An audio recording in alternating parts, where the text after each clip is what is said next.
All right, so are you ready to dive into this whole Astaroth thing? Oh, yeah, definitely. Based on that mythology.net article, you know? Yeah. The one that paints him as like this great Duke of Hell, ND, potentially like a demonized goddess. Right. Talk about a fascinating contradiction. Yeah, definitely. It's kind of like Yeah. it's like trying to solve a historical puzzle, but like some pieces have been messed with on purpose, Exactly. reshaped. Yeah, so to start piecing this all together, Yeah. let's lay out what the article says about Astaroth's, I guess you could say, more infernal side. Yeah, well, according to grimoires. Grimoires. Yeah, those are basically instruction manuals for dealing with spirits. Gotcha. Astaroth is like high up in the demonic hierarchy, Okay. like a great Duke of Hell. Great Duke. That sounds kind of respectable. Not really. Okay. It's more like think of a general, Yeah. but instead of an army, he's got like 40 legions of demons Oh, wow. and spirits that he commands. Okay, so not Yeah, and an army general. his role is the treasurer of hell. Treasure of Hell. What does that even mean? I don't know. Like balancing the books down there? It's not super clear, Okay. but it does suggest he's got authority, Right. and maybe access to like forbidden knowledge That's interesting. or power or something. Yeah, because knowledge seems to be a recurring thing with him. Like Yeah. the article mentions, he loves spilling the tea when salmon. Oh, yeah. Secrets about the past, present, future. Even likes to explain the creation story. Yeah. The fall of the angels. Yeah, that's intriguing. Yeah. Because it's not what you think of when you think of a demon, Yeah. Yeah. Usually they're just destructive, Right. but this guy likes to talk. He's a talker. Yeah. So it makes you wonder, like, what's his motive? Yeah. Is he being genuine? Yeah. Or is he trying to manipulate people Okay. by giving them information? Interesting. Well, the article also describes what he looks like. Right. And it's not your average angel. No, not at all. You got texts like The Lesser Key of Solomon. Okay. It's a grimoire from like the 17th century. Okay. And they describe him as like this hurtful angel Hurtful angel. Yeah. Okay. riding on this infernal beast, Oh, wow. like a dragon. A dragon. Okay. And he's got a viper in his hand. Oh, that's creepy. Yeah, like a snake. Not someone you want to bump into. Yeah, not on a bad day. No. And his breath, Don't forget about the breath. oh yeah, it's supposed to be lethal. Really? Yeah. So anyone who wants to summon him, Oh, you wow. gotta wear a silver ring for protection. So they don't die from the bad breath. Yeah. That's wild. It's all very deliberate. Yeah. Like they're trying to make him sound scary and powerful.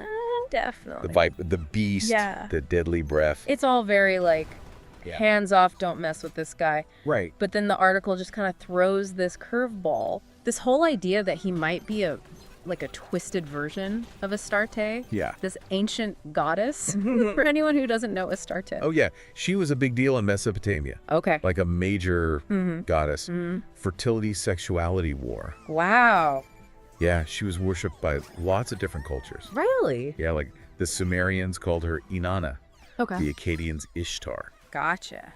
So her influence was huge. So not just some minor deity. Yeah, not at all. She Right. was like a major force in the ancient world. Yeah. And Yeah. a lot of her story has to do with themes of power and knowledge. Okay. With Yeah. Connection to the underworld. Interesting. Yeah. And those are all themes we see with Astaroth, too. Exactly. Yeah. It's like they're connected somehow. So we've got this powerful goddess on one hand. Right. This terrifying demon on the other. Yeah. How does that even happen? That's the million-dollar question. Yeah, like how do you go from Queen of Heaven Right. to Great Duke of Hell? Right. Well, the article suggests it might have something to do with Yeah. the rise of monotheistic religions. Okay. So as these religions got more popular, they might have wanted to like demonize the older gods Oh, so like to get rid of the competition. you get rid of the competition. Yeah, basically. And so Astarte was kind of a victim of this Could be. religious propaganda. Yeah, think about it. Yeah. Her sexuality, her connection to war, Yeah. the underworld, all that stuff could have been twisted Yeah. to make her look bad. Yeah. Yeah. Make her seem dangerous. Exactly. So people would be afraid of her and Yeah. wouldn't worship her. Right. So it's kind of like they took her strengths Yeah. and turned them into weaknesses to Exactly. demonize her. Wow. It makes you wonder if this happened to other gods too. Yeah, like how many other figures in history have been misrepresented or demonized to push a certain agenda? It's definitely something to think about. Yeah, this whole idea that Astaroth might be a demonized deity, it's kind of mind-blowing. It is. It changes everything we thought we knew. Yeah, it challenges us to look beyond just the label of demon, you know, and to think about the possibility that there's a deeper story there, right. Something more complex going on. It makes all those details about his personality even more interesting. Yeah. The fact that he acts as like a counselor, right, offering guidance to humans and demons. Humans and demons. Yeah. That's not your typical fire and brimstone. No, not at all. Evil demon overlord kind of thing. It's a real contradiction. Yeah. And it just adds another layer to this whole puzzle. Yeah, if he's a demonized deity, is this guidance? Is it genuine? Is he trying to help? Or is it a more subtle form of manipulation? Exactly. Is he trying to like reclaim some aspect of his former self? Yeah. You know, this wise, powerful god? Or is it all part of a bigger, a more sinister plan? Yeah. It's like he's this prisoner. Yeah. Of his own demonic persona, trying to break free of this image that's been forced on him. It makes you wonder, like, does he regret what happened? Yeah. Does he want to go back to how things were? Right. Or has he embraced this new role? Yeah. This power in the shadows, you know? This is getting deep. It is. We started with Astaroth, the terrifying demon. Right. And now we've got these hints of this deeper story, this potential tragedy of a goddess unjustly cast down. And that's what makes it so interesting. Yeah. Because if he is a demonized deity, right, what does that say about how we see good and evil? Yeah. You know, how we interpret history, right, spirituality. It really challenges everything. It does. And it makes me wonder what else is hidden beneath the surface. Yeah, what other stories are out there? What other figures have been misrepresented? Exactly. The demon. Throughout history. That's a question we'll have to keep exploring. Yeah, let's take a second to process all that before we jump into the next layer of this whole thing. Sounds good. Okay. So we've talked about like Astaroth's demonic side and this whole idea that he could be a demonized version of Astarte. Right. But the article also goes into like how he's described physically. Yeah. And it's like like two totally different pictures, you know. Right. On the demonic side, it's all about being scary. Okay. Like the Lesser Key of Solomon, they describe him as this like grotesque figure on a dragon with a viper. Yeah. It's like they want you to be afraid. Right, like who would want to summon? Yeah, exactly. It's like a warning sign. Anyway, but then you have Astarte. Right. And she's described totally differently. Oh, yeah. It's all about beauty and radiance. Yeah. Like Queen of Heaven. Flowing hair. Right. White and gold. You know? Yeah. The total opposite of like this monstrous demon. It's almost like they're trying to erase any trace of Astarte. Yeah, like get rid of the goddess. Yeah. And replace her with something scary. Right. So people would forget about her. So it's like this battle between these two images playing out in like the mythology. And and it's not just about images. It's about like a bigger struggle that was happening back then. Yeah. Like you said, the rise of monotheism. Exactly. Challenging the older beliefs. So they had to like discredit the old gods. Make them look bad. And demonizing Astarte was part of that. It's a pretty intense thought. Yeah, it makes you wonder. Yeah. How much of history is like that? Right. Like how much of what we know has been twisted to fit a certain narrative. Exactly. And who benefits from that narrative? It's kind of scary. Yeah, it makes you question everything. Speaking of other beliefs, the article talks about how Astarte is similar to other goddesses. Yeah, like Inanna, the Sumerian goddess, and Ishtar, the Akkadian one. And they were all powerful women. Right. Associated with like love and war and fertility. Yeah. All these things that were seen as powerful back then. And maybe threatening. Yeah, exactly. To the new patriarchal to the men in charge. Structure. It makes you think about whose stories get told. Yeah, and whose get silenced. Right, like who decides who the heroes are. Exactly. And who the villains are. And how much of that is just based on like who's in power at the time. This is making my head spin a little. It's a lot to take in. Yeah. But it's important to think about these things. Oh, absolutely. It's like we have to look beyond these simple labels, like demon and goddess, Yeah. And try to understand the bigger picture. The bigger picture. Yeah, like how cultures change and how our beliefs get shaped by all these different forces. This whole idea of Astarte being demonized to fit a certain narrative, it reminds me of something else the article talked about. What's that? The connection between her and the Virgin Mary.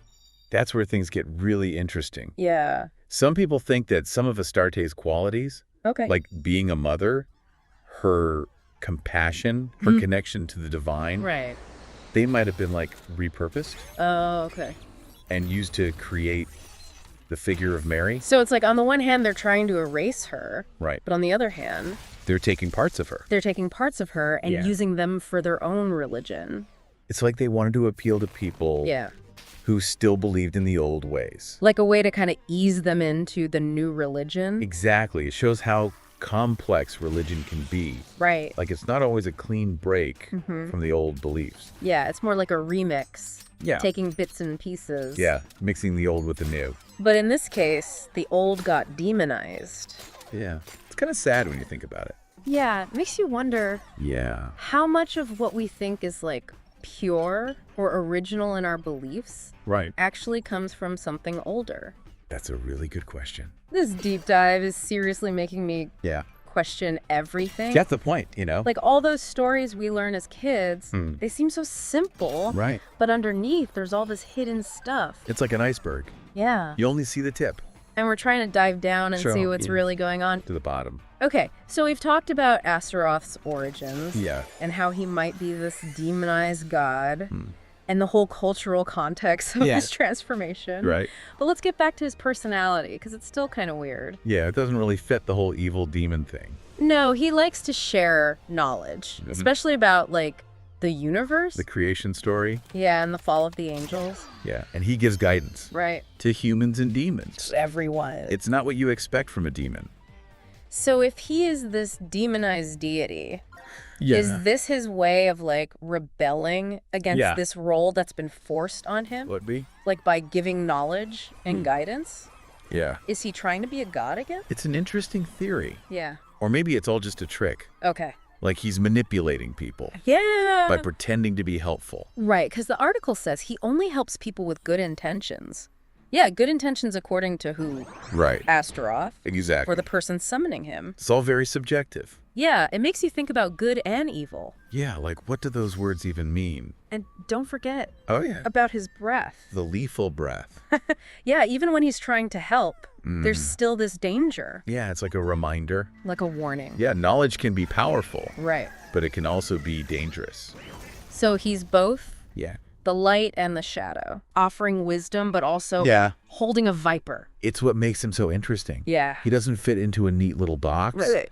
He makes us think about good and evil, history, how we interpret things. It's a reminder that there's always more to the story. Always more to discover. And sometimes the most interesting stuff is hidden beneath the surface. Exactly. So...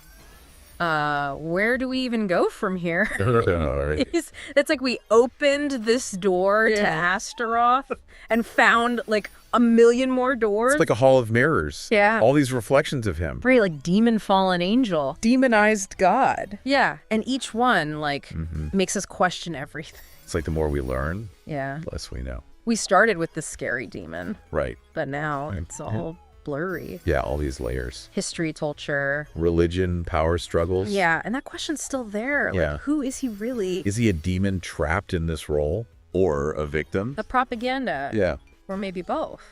Like you said. Light and shadow. Knowledge and danger all mixed up. Yeah, it's like that saying. What's that? One man's demon is another man's God. Exactly. It really shows how our point of view. Perspective. Changes everything. Totally, even ideas about good and evil. Yeah, this whole thing has made me realize how much power interpretation has. Oh, yeah. Like, history is never really objective. No, it's always told from someone's point of view. And that point of view can twist things. Big time. It can even mess with our own beliefs. It's important to remember that. Yeah, like, we have to be critical thinkers. Question everything. Don't just accept what we're told. Especially now. Yeah. With so much information out there. It's easy to get lost. We got to be careful. And, you know, thinking about that thing. That thing. about Astaroth only helping people with good intentions, Oh, yeah. it makes me think About what? maybe our intentions matter too. That's a good point. Like, regardless of if he's a demon or a god, the idea that our actions have consequences. It's a powerful idea. Yeah, like we're responsible For our choices. for what we do with the knowledge we have. Exactly. It's not just about Astaroth. It's about all of us. This deep dive has been a wild ride. It has. From ancient myths to religious history to Self-reflection? yeah, looking inward. It's amazing how one figure can spark so many questions. And challenge so many assumptions. That's what I love about exploring these things. Yeah, it's not always about finding answers. Sometimes it's about asking better questions. And being open to the mystery. Exactly. So to everyone listening, Yeah. let this be a reminder. To what? There's always more to learn. Keep learning. More to question. Keep questioning. More to discover. Keep exploring. Don't be afraid to challenge what you think you know. Yeah. Find your own truth. And who knows, maybe you'll find some mysteries of your own along the way. Happy hunting.